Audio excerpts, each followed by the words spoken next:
Assalamualaikum warahmatullahi wabarakatuh. Alhamdulillahi rabbil alamin, al-hadi ila siratul mustaqim. Assalatu wassalamu ala sayyidil mursalin. Aqulu dayan rabbi shrah li sadri wa yassir li amri wahlul 'uqdatam min lisani yafqahu qawli, amma ba'du. Dosen pembimbing mata kuliah literasi kitab kuning yang dirahmati Allah Subhanahu wa taala. Teman-teman sekalian yang dirahmati oleh Allah Subhanahu wa taala. Pada kesempatan kali ini izinkan saya untuk sedikit membahas tentang salah satu bagian dari kitab Bidayatul Hidayah karya Al-Imam Abu Hamid Al-Ghazali pada bagian pertama fit ta'ah, yakni bab ta'at atau mematuhi perintah Allah Subhanahu wa taala. Namun sebelumnya karena terkait dengan keterbatasan waktu dan juga keterbatasan ilmu, saya tidak akan membacakan secara keseluruhan teks Arabnya, namun saya akan mencoba untuk menarik beberapa kesimpulan atau isi atau makna dari bab yang pertama ini. I'lam anna awamirallahi ta'ala faraid wa nawafil, fal fardu ra'sul mali wa bihi tahsulun najah, wan nawafilu war ribhu wa bihil fawzu bid darajat. Perintah Allah itu dibagi menjadi dua. Yang pertama ada perintah yang wajib, kemudian yang kedua ada perintah yang sunnah. Perintah Allah yang wajib itu ibaratnya modal dalam sebuah perdagangan. Maka dengan modal ini sebuah perdagangan itu akan dapat berjalan. Maksudnya dengan kalau kita kaitkan dengan kehidupan kita sehari-hari, bahwa dengan menjalankan perintah Allah Subhanahu wa taala kita akan selamat. Selamat dari siksa, selamat dari perbuatan dosa, selamat dari perbuatan-perbuatan maksiat. Sedangkan wan naflu, sedangkan yang sunnah itu ibaratnya adalah keuntungan.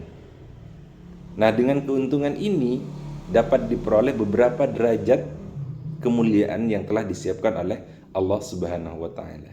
Maksudnya dengan menjalankan perintah sunnah ini setelah perintah wajib, maka insya Allah kebahagiaan, kesenangan hidup di dunia dan kesenangan hidup di akhirat akan tercapai. Rasulullah sallallahu alaihi wasallam bersabda, qala Allah ta'ala azza wa jalla, ma taqarraba ilal mutaqarrabuna bimithli ada'in ila akhirih.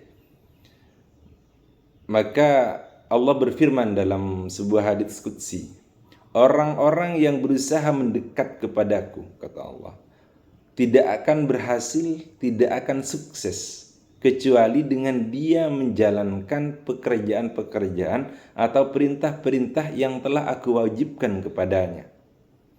Seorang hamba yang secara terus-menerus mendekatkan diri kepadaku, kata Allah, dengan menjalankan pekerjaan-pekerjaan sunnah sesudah ia menjalankan pekerjaan-pekerjaan wajib, maka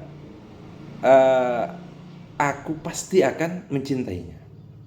Fa idza ahbabtuhu kuntu sam'ahu alladhi yasma'u bihi wa basarahu alladhi yubsiru bihi wa lisanahu alladhi yantiqu bihi wa yadahu allati yabtishu bihi wa rijlahu allati yamshi biha. Maka ketika aku mencintainya, aku mencintai seorang hamba, kata Allah, maka aku akan menjadi pendengarnya, aku akan menjadi penglihatannya, menjadi ucapannya, tangannya yang dibuat untuk menyentuh, kemudian kakinya yang dibuat berjalan, dan sebagainya. Maka dari hadis ini kita dapat menarik sebuah kesimpulan bahwa untuk dicintai oleh Allah, kita itu harus menjalankan apa yang diwajibkan oleh Allah kepada kita. Kemudian juga setelah itu kita melaksanakan perintah-perintah yang sifatnya sunnah. Maka kalau kita sudah melakukan kewajiban, kemudian kita melakukan hal-hal yang sifatnya sunnah, Allah menjamin bahwa Allah itu pasti akan mencintai kita. Maka kita tahu bagaimana seseorang jika mencintai orang lain, dia itu akan akan mengabulkan apa yang diinginkan oleh orang yang dicintainya. Itu pasti. Ada sebuah kaidah yang menyatakan bahwa seseorang yang mencintai sesuatu, maka dia akan menjadi budak atau hamba dari sesuatu itu sendiri. Walan tasilu ayyuhat talibu ilal qiyami bi awamirillahi ta'ala ila akhirih. Wahai orang-orang yang menuntut ilmu, kita itu tidak akan dapat melaksanakan perintah-perintah Allah, baik yang wajib maupun yang sunnah. Kita tidak akan punya kekuatan. Bagaimana kita kemudian bisa menjalankan perintah-perintah Allah tersebut?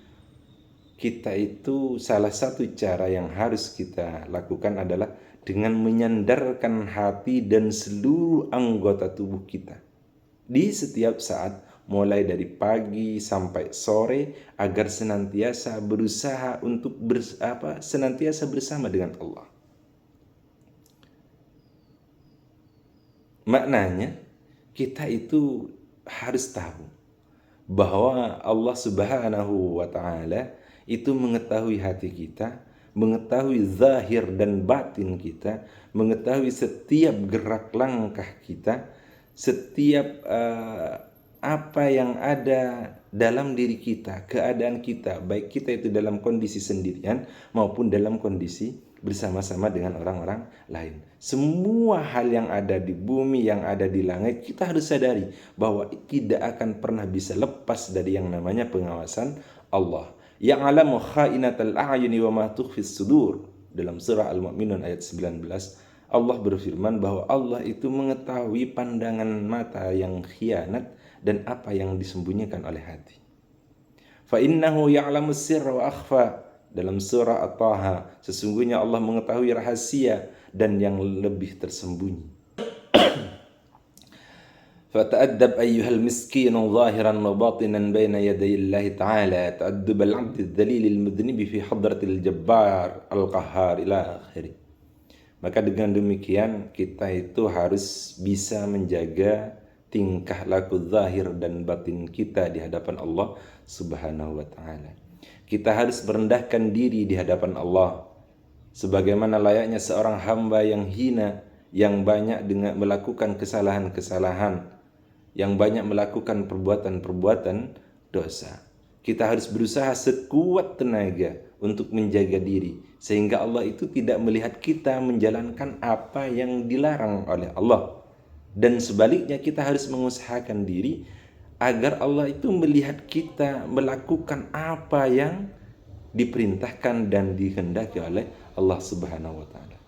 Kita tidak akan bisa, teman-teman, kalau kita tidak bisa membagi waktu dan tidak bisa menyusun apa amalan-amalan yang akan kita lakukan.